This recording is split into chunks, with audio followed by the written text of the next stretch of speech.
Olá, eu sou o pastor Adejalan Ramos. Nós vamos dar continuidade ao nosso estudo das lições bíblicas desse trimestre. Se você ainda não é inscrito, se inscreva, deixe aqui o seu like, o seu comentário. Nós estamos estudando nesse trimestre sobre a igreja em Jerusalém, doutrina, comunhão e fé, a base para o crescimento da igreja em meio às perseguições. Nós estudamos na aula anterior acerca da igreja fundada em Jerusalém, sob o poder do Espírito Santo. Na lição de número 2, nós vamos estudar sobre a igreja de Jerusalém, um modelo a ser seguido. O texto básico da nossa lição está em Atos, no capítulo 2, versículos 37 a 47. Porém, nós vamos ler apenas o versículo 42, que é o texto áureo, texto principal da nossa lição. E perseveravam na doutrina dos apóstolos, e na comunhão, e no partir do pão, e nas orações.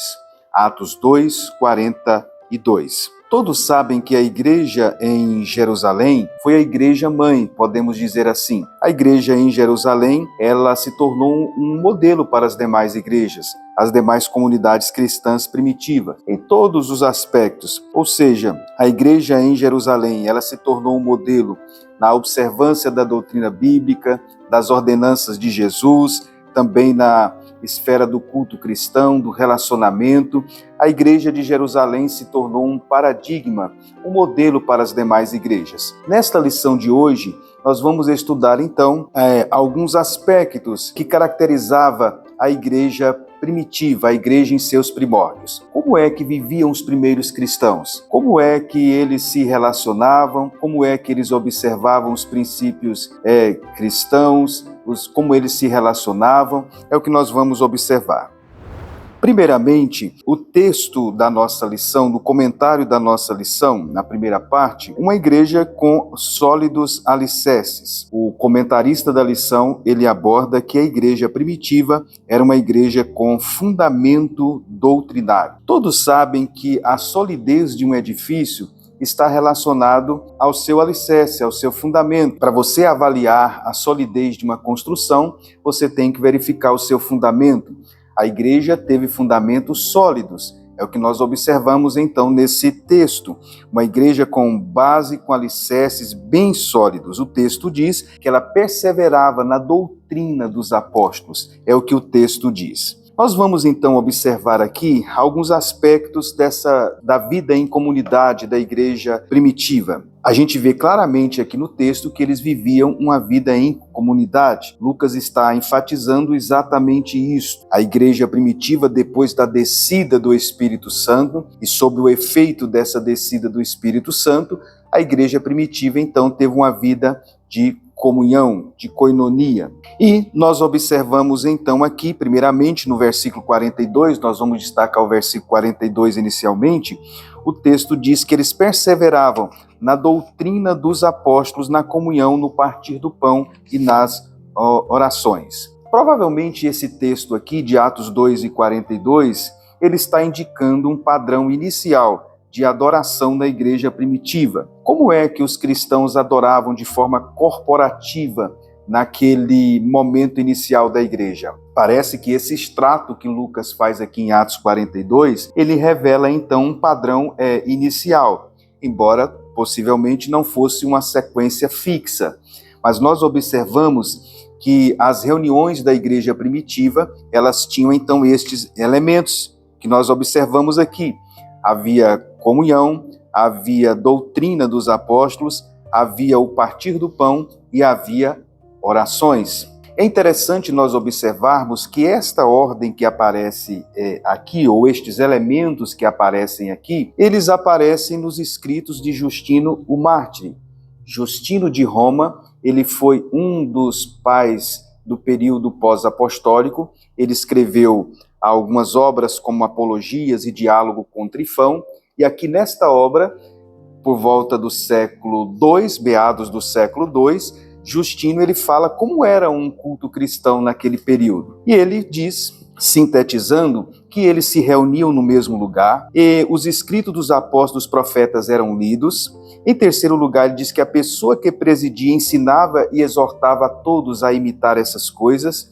Em quarto lugar, todos se levantavam para orar. Em quinto, a ceia do Senhor, o presidente fazia as orações e as ações de graças, as pessoas concordavam com um amém, a ceia do Senhor era distribuída e todos participavam, os diáconos são enviados com a ceia para aqueles que estavam ausentes. Em seguida, Justino diz que aqueles que têm dinheiro e estão dispostos dão o que cada um considera adequado. Em sétimo lugar, eles deixam a coleta com o presidente, que então ajuda os órfãos e as viúvas e qualquer pessoas necessitadas, doentes, prisioneiros e viajantes. Então você observa que por esse extrato de Justino do século III, nós observamos então que ainda em meados do século III, parece que a igreja seguia esta sequência, ou pelo menos estes elementos de cultos aqui relatados pelo Dr. Lucas. Essa característica do cristianismo se reunir desse formato, conforme nós acabamos de ver em Atos 2:42,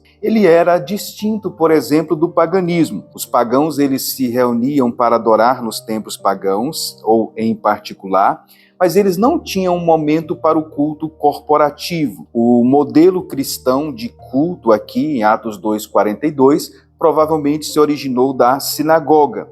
E tem um elemento, então, que distinguia dos demais cultos da época, porque isso era promovido pelo Espírito Santo. Nós vamos abordar mais daqui a pouco acerca disto. O que nós observamos, então, aqui é que esse compartilhamento, de Atos 2:42 a 45, essa vida em comunidade, esse compartilhamento, certamente tinha a supervisão, então, apostólica. Os apóstolos, eles supervisionavam toda a atividade. Provavelmente esses cristãos se reuniam para orações em locais mais amplos e tinham as reuniões também nas casas. Era aquele momento em que eles faziam então as orações particulares, vamos dizer assim, com caráter bem pessoal. Eles conheciam as orações da sinagoga. As orações da sinagoga, elas eram orações fixas, e as orações que os cristãos faziam eram também orações espontâneas. Então, provavelmente, inicialmente, nesse cristianismo nascente, eles faziam as orações que eles tinham aprendido na sinagoga, mas também tinha um momento de oração com caráter espontâneo e pessoal. Observamos, então, aqui, nesse texto também, o ensino dos apóstolos. O texto diz que eles perseveravam na doutrina dos apóstolos. A expressão doutrina dos apóstolos, ou a expressão doutrina, vem da língua grega didaquê, que está relacionado à instrução. Inclusive, no comentário da lição, ele faz uma abordagem acerca disso. O termo didaquê, na língua grega, quer dizer ensinar, instruir. Está relacionado ao discipulado cristão. O discípulo é aquela pessoa que consegue reproduzir e levar adiante o que o seu mestre ensinou. Esse é o sentido do termo, então, didaquê, que é traduzido aqui por doutrina dos apóstolos. A palavra doutrina, então, ela pode estar relacionada a ensino como regra, ensino como norma. O ensino dos apóstolos, ou a doutrina dos apóstolos aqui, era a doutrina que os apóstolos ensinavam. Essa expressão aqui, doutrina dos apóstolos, ou a expressão didaquê, ela não estava relacionada somente ao ensino que os apóstolos ensinavam, o conteúdo que eles ensinavam. Mas quando diz que eles perseveravam na doutrina dos apóstolos, também significa que eles tinham disposição para aprender. Ou seja, eles não perseveravam, o texto quer dizer que não apenas eles perseveravam no que os apóstolos ensinaram, mas que eles tinham disposição para aprender o que eles estavam ensinando. Esse é o sentido, então, do termo. O ensino no mundo antigo, ele era muito conhecido. Existiam as escolas filosóficas no mundo greco-romano, em que os filósofos ensinavam as suas doutrinas, as doutrinas filosóficas. No mundo judaico, existia também as doutrinas, os ensinos, no mundo também judaico, nas sinagogas. Então, o termo aqui, certamente, era um termo, então, conhecido com outros formatos no mundo antigo, mas o Dr. Lucas aqui dá um caráter bem específico, quando ele usa a expressão doutrina dos apóstolos. Você observe aqui que os cristãos primitivos, eles tinham uma preocupação com o ensino normativo, com o ensino que vinha dos apóstolos.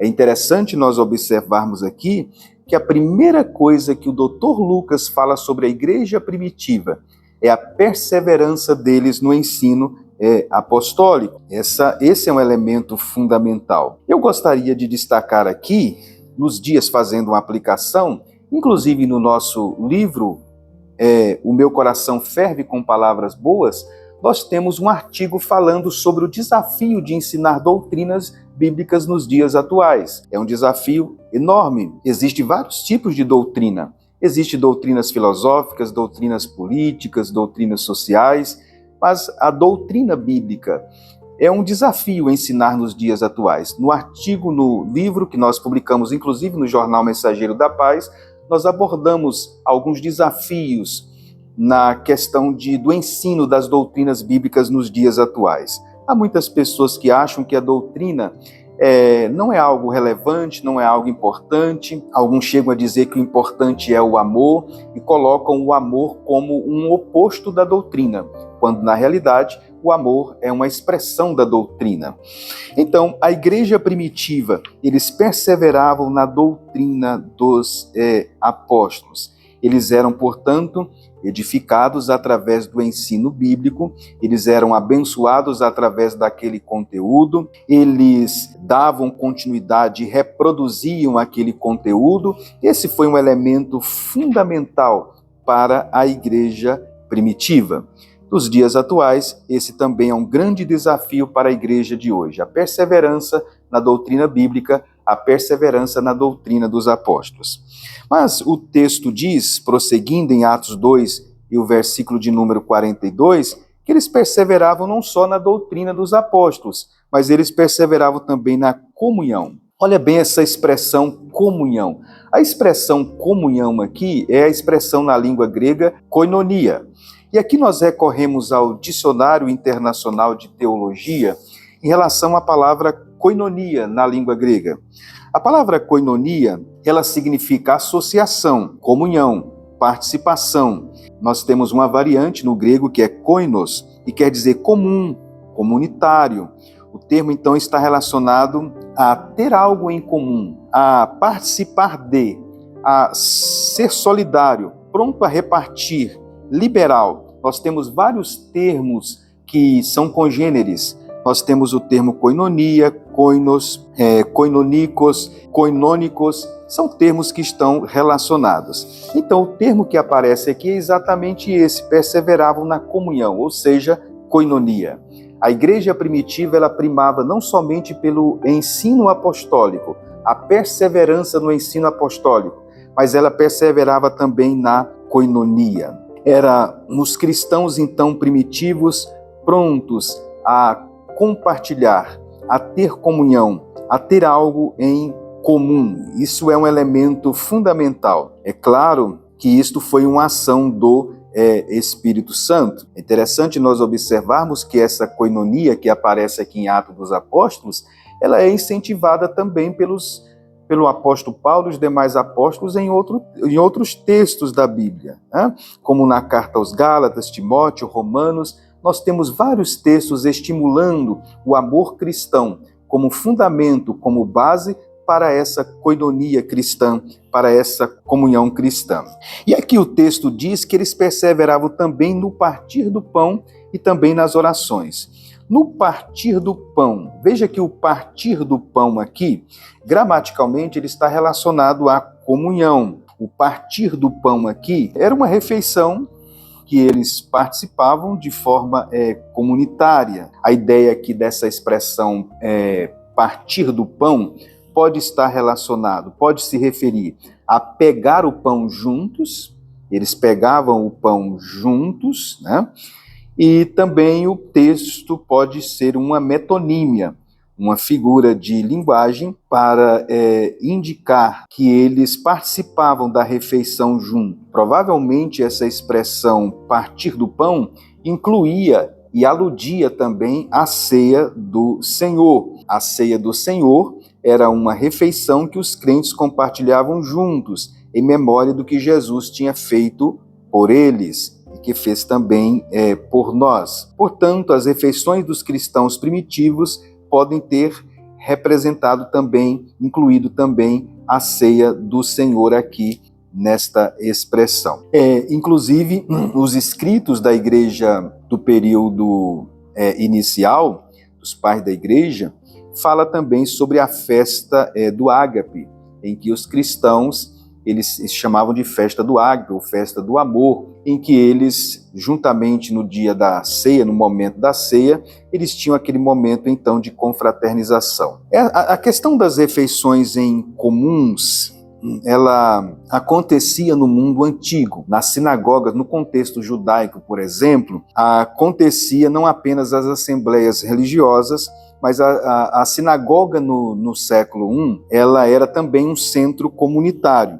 E muitas vezes tinha um refeitório e tinha instalações também para viajantes. Então, muitos daqueles cristãos vindos do ambiente judaico, eles conheciam esse contexto de refeições comuns. Flávio Joséfo, historiador judeu, ele faz referência a esses locais no livro Antiguidades Judaicas, né? Ele faz referência a esses locais de refeições comuns. Se nós pegarmos agora o contexto secular, no mundo greco-romano, eles também tinham refeições, mas essas refeições, elas aconteciam no mundo greco-romano, eram normalmente em ocasiões em que eles se uniam em espécie de associações, né? Associações voluntárias que naquele mundo antigo greco-romano eram chamados de guildas comerciais, em que as pessoas de uma determinada profissão elas se uniam a outra pessoa da mesma profissão e formavam as chamadas guildas, que era muito comum no mundo greco-romano. Nessas guildas comerciais, nessas associações de pessoas com o mesmo ofício, com a mesma profissão, eles compartilhavam também refeições comuns. E nessas ocasiões, os líderes, vamos dizer assim, os patronos dessas festividades, eles em alguns momentos violavam os limites hierárquicos. É claro que estas associações no mundo greco-romano existiam então limites hierárquicos e muitas vezes então alguns deles violavam esses padrões. Nesses reuniões também de guildas comerciais existia também os deuses pagãos. Normalmente nestes locais, como acontecia no mundo todo greco-romano antigo, o paganismo estava presente em tudo. Então, muitas destas guildas também tinham uma espécie de patrono que eram deuses, né? Então, havia reuniões solenes, eles tinham regras de bons comportamentos nessa ocasião. Se nós buscarmos no mundo antigo, a Academia Platônica, por exemplo, compartilhava banquetes e também os primeiros pitagóricos, né? Eles também compartilhavam banquetes. Então, refeições comuns no mundo antigo, tanto no contexto judaico quanto no contexto greco-romano. Acreditava-se que o anfitrião, nessa ocasião, tinha um compartilhamento muito grande com a pessoa. A ideia no mundo antigo dessas reuniões em comuns era que uma pessoa que oferecia comida, participava do que era oferecido, existiam então obrigações sociais. A pessoa então, ela tinha que agir de forma respeitosa, inclusive nessas ocasiões também, no mundo antigo, acontecia o chamado simpósios. Os simpósios eram um momento em que eles esforçavam para se reconciliar pessoas que eram inimigas. Nos simpósios no mundo greco-romano, eles então faziam um esforço para conciliar pessoas que eram vistas como inimigas. Havia então todo um protocolo, uma etiqueta, as refeições exigiam também aquela questão de igualdade, mas em alguns banquetes mais requintados, podemos dizer assim, os organizadores do banquete não deveriam falar uns com os outros ou agir em desunião durante a refeição. Por que eu estou falando isso? Para você entender, né, a questão disso que o Dr. Lucas falou. Como que isso era relevante dentro daquele contexto social do século I. Lucas descrevendo os cristãos vivendo uma verdadeira koinonia, um verdadeiro compartilhamento. As refeições eram ocasiões de relacionamentos, relacionamentos. Inclusive, Jesus, em vários momentos durante os evangelhos, ele teve algumas parábolas, ele relatou algumas parábolas relacionadas a banquetes. Nós temos alguns momentos assim. Nesses banquetes, normalmente no contexto grego tradicional, as mulheres eram excluídas ou se sentavam em vez de reclinarem-se. Entre os romanos, as mulheres de status frequentemente se reclinavam com os homens. Então, isso variava de contexto para contexto. Então, isso aqui torna algo muito relevante, né, para aquele contexto do século I. Inclusive, também a comunidade de Qumran, os essênios também, eles tinham refeições. Nós temos, então, paralelos dessas refeições naquela comunidade de Qumran. O líder, ele abençoava o pão e o vinho e encaixa-se todas as refeições, então, judaicas. Os relatos de Qumran, eles destacam isso. Então, o Dr. Lucas diz que eles perseveravam na comunhão e no partir do pão. Vocês imaginem, então, agora os cristãos com diferentes posições sociais e econômicas, agora estando juntos, compartilhando, então, destas refeições. No mundo greco-romano e naquele contexto do século I, havia, às vezes, distinções sociais por ocasião desses momentos. Inclusive, a característica social, a posição econômica de uma pessoa, muitas vezes ficava clara dentro deste contexto social e de banquetes no século I. Mas aqui, Lucas mostra que os cristãos, eles estavam juntos. Ou seja, o elemento, então, econômico, a distinção social, ela era deixada de lado, porque o Espírito Santo produziu esta união na igreja primitiva. O texto também diz que eles também participavam, estavam juntos também na oração. A oração sempre foi uma marca da igreja primitiva. Lucas enfatiza muito nos seus escritos a questão da oração. Os cristãos tanto se reuniam no templo, provavelmente na área externa do templo, para fazer as suas orações, isso está em Atos 2:46, como também certamente faziam as suas orações no ambiente doméstico, no ambiente das casas. A oração era um elemento, então, fundamental para aquele contexto. Então, no primeiro tópico da nossa lição, nós observamos, então, exatamente isso, né? O autor, ele destaca essas características, então, da igreja primitiva, de perseverar na doutrina dos apóstolos, né?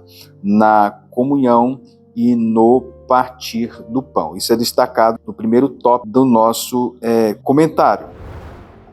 No segundo momento aí do nosso comentário, o comentarista fala que a igreja era observadora dos símbolos cristãos. E ele destaca especificamente o batismo e a ceia do Senhor. O batismo porque lá em Atos 2 e o versículo 38, Pedro disse, respondendo à pergunta que fora feita, o que nós faremos então? Ele disse, arrependei-vos e seja batizado em nome de Jesus Cristo para perdão dos pecados. Então, o batismo, ele foi um elemento também observado pela igreja primitiva, foi um dos símbolos cristãos observado pela igreja primitiva. Eles professavam a sua fé em Cristo e eles demonstravam isso sendo batizados. Era uma forma pública deles demonstrarem que eles tinham um compromisso com Cristo, estavam unidos a Cristo em uma novidade de vida. Isso eles faziam de forma pública através do batismo. E outra era a ceia do Senhor. A ceia do Senhor foi uma das ordenanças também que Jesus deixou para a igreja, e os primeiros cristãos também observavam então a ceia do Senhor. Através da ceia, eles relembravam a morte do Senhor, o sacrifício então da cruz, e os resultados, os efeitos e a esperança que o sacrifício da cruz ele proporciona para os cristãos. Outra coisa agora que nós observamos na lição, partindo para a terceira parte do nosso comentário, uma igreja modelo. uma igreja reverente e cheia de dons. O texto diz no versículo 43, que é destacado pelo autor, que em cada alma havia temor, e muitos sinais e maravilhas se faziam pelos apóstolos. Temor, maravilhas e sinais. Essa era uma marca, então, da igreja primitiva. Veja bem a expressão temor. Aqui era o temor, então, reverente. Interessante que este temor que eles tinham, que é relatado aqui, era acompanhado, então, por maravilhas e sinais. Lucas diz que havia temor, e ele diz, e muitas maravilhas e sinais se faziam pelos apóstolos. Ou seja, o temor era acompanhado, então, de maravilhas, de sinais, de prodígios. A questão dos sinais, dos prodígios, dos milagres, também foi uma marca do cristianismo apostólico. Nos tempos modernos, nós também cremos, como pentecostais, que os sinais, as maravilhas, eles podem acontecer nos dias atuais. Os estudos, os fatos, os testemunhos têm demonstrado aí. E uma coisa também que tem sido observado, entre inclusive estudiosos da área de missões, é que o crescimento da igreja esteve e está em vários lugares do mundo relacionados à questão de maravilhas e sinais. Os sinais geralmente produzem o crescimento, então, da igreja. E Deus fazia esses sinais e estas maravilhas, segundo o relato do Dr. Lucas, pelos apóstolos. Eram os apóstolos, então, sendo usados por Deus, sendo instrumentos de Deus que realizavam estes milagres. Era um atestado, era uma forma de dizer que o conteúdo e que a mensagem que eles pregavam era confirmada pelo próprio Deus. Agora, eu destaco aqui no versículo 44 que o texto diz que eles estavam juntos e tinham tudo em comum. Veja que a temática da coinonia aqui, ela volta no versículo 44. O texto no versículo 42 diz que eles perseveravam na comunhão, e no versículo de número 44 Lucas diz que eles estavam juntos, os que criam estavam juntos e tinham tudo em comum.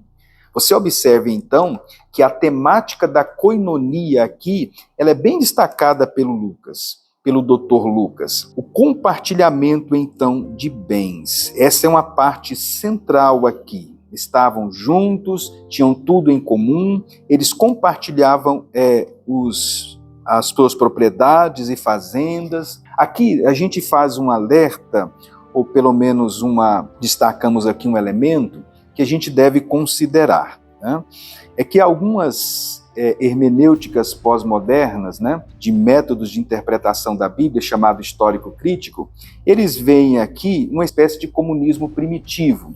Na realidade, não é um comunismo primitivo, né, porque nós observamos aqui como era essa vida em comum retratada pelo Dr. Lucas. Primeiro, era uma doação voluntária, não era compelido pelo governo, diferentemente do comunismo. Aqui não era o governo que proporcionou isto no Império Romano, e nem as autoridades judaicas. Aqui foi algo promovido pelo Espírito Santo. Em segundo lugar, as pessoas ainda tinham posses individuais. Você observe isto. O texto diz, né, no versículo 46, que eles estavam no templo e partindo o pão em casa. Se eles partiam o pão em casa, significa que eles não desfizeram das suas casas. Os cristãos primitivos tinham casas. Então, eles tinham posses individuais. E, inclusive, em outros relatos também do Novo Testamento, indica que eles tinham casas. No próprio livro de Atos dos Apóstolos, em vários momentos, Paulo chega e se reúne na casa de cristãos. E muitas das primeiras comunidades cristãs foram nas casas dos cristãos. Isso indica, então, que eles ainda tinham posses individuais. Então, essa leitura dessa hermenêutica pós-moderna, do método histórico-crítico, em que vê nesse texto um comunismo primitivo, portanto, não se sustenta. Aqui fica um alerta para essa questão das hermenêuticas atuais. Nós ainda vamos gravar um vídeo sobre essa questão, relacionado às hermenêuticas da pós-modernidade. Aqui, então, nós vemos o compartilhamento, então, de bens. Os cristãos, então, tendo algo em comum. Esse elemento aqui, quando diz que eles estavam juntos, isso aqui é muito relevante, só para você ter uma ideia da relevância disso que o Dr. Lucas está dizendo, que os cristãos estavam juntos naquela sociedade do mundo antigo. Diz um certo historiador, né, social, que 15% das populações urbanas típicas da antiguidade, elas eram descartáveis. Isso incluía mendigos, por exemplo, pessoas que não tinham utilidade. Viúvas, sem família, órfãos e mendigos eram descartados ou descartáveis naquela sociedade do mundo antigo, segundo este historiador. 2% dos que estavam no topo dos impérios agrários controlavam a metade a 2/3 da riqueza do império. 10% na base viviam continuamente em perigo mortal. A maior parte do império enquadrava-se na categoria de 70% de camponeses. 70% eram camponeses. Os aristocratas e a classe de 5 a 7% de servidores abaixo deles tendiam a concentrar-se nas cidades, mas as cidades ainda estavam cheias de pobres. Você pode imaginar, dentro desses dados que eu acabei de trazer, o que significava essa expressão de Lucas: todos os que criam estavam juntos. Olha o que o Espírito Santo ele pode proporcionar. Ele pode proporcionar, então, essa koinonia, essa comunhão cristã. Os cristãos primitivos, eles não se reuniam apenas como faziam os ajuntamentos comerciais, em que pagavam algumas taxas, né? Se uniam em associações, mas eles não tinham esse elemento comum. Era um elemento meramente formal e também profissional, enfim, em que eles tinham uma certa obrigação para com a divindade daquelas associações. Aqui não, aqui nós vemos a verdadeira koinonia. Aqui também nós queremos apresentar que no mundo antigo se tinha um ideal utópico, né, dessa visão de sociedade. Se nós considerarmos o mundo helenístico, nós vamos observar isto. Por exemplo, a descrição de Platão de Atenas primitiva, ele tinha essa visão de um mundo ideal. Por exemplo, no livro de Platão, A República, que é um livro de Platão, ele escreve sobre uma sociedade ideal. Essa é a proposta de Platão aqui, uma sociedade perfeita, uma sociedade ideal. Portanto, certamente no mundo antigo eles conheciam esses escritos acerca do que era uma sociedade ideal. Só que a sociedade, nesse contexto aqui de Platão e de outros escritos do mundo helenístico, do mundo greco-romano, elas eram apenas idealizadas. Né? Aqui, no Atos dos Apóstolos, elas não são apenas idealizadas, elas são reais, elas são autênticas. O Espírito Santo proporciona isto. Então, havia essas ideias utópicas no mundo antigo, né? Eu tenho aqui vários dados, eu usei o exemplo aqui de Aristóteles, aliás, de Platão na República. Nós temos também Pitágoras, também tinham essa ideia desse mundo ideal, vamos dizer assim, né, utópico ideal.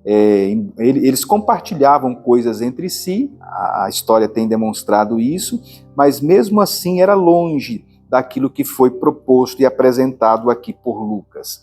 Se você pegar aqui, isso aqui eu estou falando dos ideais helenísticos, mas se você pegar aqui os ideais gregos, Virgílio, por exemplo, Virgílio que escreveu, o escritor romano, né, escreveu a Eneida, por exemplo, ele elogia as abelhas por supostamente praticarem esse ideal. Está nos escritos, então, de Virgílio. Ou seja, essa ideia de um mundo ideal, ela era apresentada como utópica nos livros e era apresentada como virtude também. Veja que Virgílio aqui, ele elogia as abelhas por viverem dessa forma, né? Alguns filósofos também apresentavam essa ideia de um mundo ideal, né? Os cínicos, enfim, vários filósofos apresentavam essa ideia de um mundo ideal, Epicuro e outros. Havia também, nesse contexto aqui de sociedade ideal, havia também os ideais de amizade. As pessoas também, elas tinham essa ideia de amigos, né? Os estoicos acreditavam, por exemplo, que a amizade era algo para a vida toda, né? Mas aqui o texto então diz que eles estavam juntos e tinham tudo em comum. Aqui era uma verdadeira amizade, ou mais do que uma amizade, uma união proporcionada então pelo Espírito Santo. A comunidade de Qumran também apresentava esses ideais de comunidade que estavam juntos, estavam em comum, de compartilhamento, né? Era uma comunidade, portanto, judaica, e eles, isso eram os essênios, né? Eles então viviam, talvez o elemento mais próximo aqui desse ideal cristão. Nós temos, inclusive, também no Antigo Testamento, em Êxodo, no capítulo 16, versículo 17 e 18, um momento de um compartilhamento de refeições no deserto. Isso é um momento de refeições no deserto, em que foi visto pelos judeus como um ideal também para a comunidade judaica. Então, havia vários ideais utópicos, né, de vida em comum no mundo antigo. Mas, no caso aqui especificamente dos cristãos, essa vida em comum que eles viviam era proporcionada pelo Espírito Santo e pelos ensinos de Jesus. Os ensinos de Jesus enfatizavam a união de todos, né? Enfatizava também utilizar os recursos para servir aos pobres. Os verdadeiros discípulos de Jesus deveriam abrir mão de suas posses, deveriam dar aos pobres, deveriam demonstrar na prática que eles valorizavam as pessoas. Jesus deu este exemplo, e este ensino, então, de Jesus provavelmente estava na mente, então, dos discípulos da primeira comunidade cristã. A questão, então, dos pobres, de ajuda às pessoas necessitadas, de compartilhamento. Isso foi o ideal que os primeiros cristãos, então, eles seguiam. Ou seja, os primeiros cristãos, os primeiros discípulos de Jesus, de forma radical, eles demonstravam a eficácia do ensino de Jesus. Eles vivenciavam na prática o que Jesus tinha ensinado. Então, o texto diz que eles estavam juntos, tinham tudo em comum. Eles chegavam, segundo Lucas, vender as suas propriedades, fazendas, repartir com todos. Cada um tinha necessidade. Eles não se desfaziam dos seus bens, eles não ficavam sem nada, mas eles, se houvesse necessidade, eles estavam prontos a abrir mão para o compartilhamento. Eles ajudavam as pessoas pobres e necessitadas. O texto diz, para a gente finalizar, que eles estavam, versículo 46, perseveravam unânimes todos os dias no templo e partindo pão em casa. Você observe aqui que essa vida incomunitária aqui dos cristãos envolvia o templo e envolvia as casas. Em determinados momentos eles estavam no templo, certamente na parte externa do templo, mas em determinado momento eles estavam no ambiente doméstico. Eles espalhavam então pelas casas. Certamente nesse momento de comer, dessa refeição comunitária, eles estavam no ambiente doméstico. Provavelmente no ambiente das orações que envolviam uma amplitude maior, número maior de pessoas, eles estavam na região do templo. Então, você observe que a igreja primitiva, ela alternava entre o templo e as casas, né? E ali eles vivenciavam a koinonia cristã, a comunhão cristã. O texto diz que eles comiam juntos com alegria e singeleza de coração. Mediante essa koinonia, essa comunhão, eles demonstravam alegria por este momento, por esse compartilhamento, e demonstravam também singeleza de coração. E o texto diz, louvando a Deus e caindo na graça de todo o povo. Era uma igreja, portanto, que atraía, né? Havia louvor, louvando a Deus, é a expressão que aparece aí no versículo 47, o louvor sempre fez parte também da comunidade no Antigo Testamento e também no Novo Testamento, nós temos os Salmos, por exemplo, e mediante a igreja, então, com essa atitude, nós temos, então, o favor. O texto diz que eles caíam na graça de todo o povo. Era uma igreja, portanto, atrativa. Era uma comunidade que, mediante a vivência prática da fé cristã, eles atraíam as pessoas. Olha que elemento fundamental aqui, que serve para a igreja de hoje, em que a igreja hoje procura muitos métodos de evangelismo e até subterfúgios, enfim, para evangelizar, técnicas de evangelismo. A igreja primitiva usava um elemento muito simples, a vida em comunidade. a vivência cristã, a vivência dos ensinos apostólicos e dos ensinos de Jesus, tornava a igreja atrativa. A igreja atraía aquela comunidade, é o que o texto diz. E finalizando, o Dr. Lucas diz que todos os dias acrescentava o Senhor à igreja aqueles que se haviam de salvar. Ou seja, o resultado então disso era o crescimento da igreja. O crescimento da igreja, então, era um crescimento real, autêntico e proveniente da vida em comunidade que aquela comunidade cristã ela vivenciava. Concluindo, nós podemos então afirmar: estes elementos que nós acabamos de enumerar, doutrina dos apóstolos, a coinonia, o partir do pão, as orações, o louvor a Deus, o compartilhamento, eram características então da igreja primitiva. É o que nós chamamos então de características então da igreja primitiva. Este é o modelo para a igreja nos dias atuais. A igreja mãe em Jerusalém, ela vivia assim. Esse é o padrão, este é o modelo da vivência da igreja cristã. A primeira comunidade cristã, a igreja mãe em Jerusalém, ela vivia dessa forma. Ela vivia dessa forma e ela tinha essas características. E, portanto, é o modelo para a igreja de hoje. Que estas sejam também as características da igreja de hoje. Certamente, a igreja tem perdido muito brilho nos dias atuais por não estar vivendo as características da igreja primitiva. A igreja pode ter muitos outros elementos, às vezes o número de membros, um templo luxuoso, um bom som, equipamentos de som, mas o elemento fundamental aqui, que não vai tirar nunca o brilho da igreja odierna e vai torná-la semelhante à igreja primitiva, é essa vivência de forma que a igreja primitiva vivia, essa vivência na coinonia. Portanto, que Deus o abençoe. Esperamos que o estudo dessa lição tenha abençoado a sua vida. A lição de número 2, a Igreja de Jerusalém, um modelo a ser seguido. Que nós possamos nos esforçar a seguir este modelo padrão da igreja primitiva, a vivenciar estes princípios que estão aqui. E a nossa oração a Deus é que este momento sirva de reflexão para você. De que forma eu e você estamos contribuindo para termos uma igreja com essas características aqui? Não basta apenas nós criticarmos a igreja de hoje. É necessário nós contribuirmos para que a igreja de hoje seja como a igreja primitiva. Que Deus o abençoe. Esperamos você na próxima lição. Até lá, na paz do Senhor.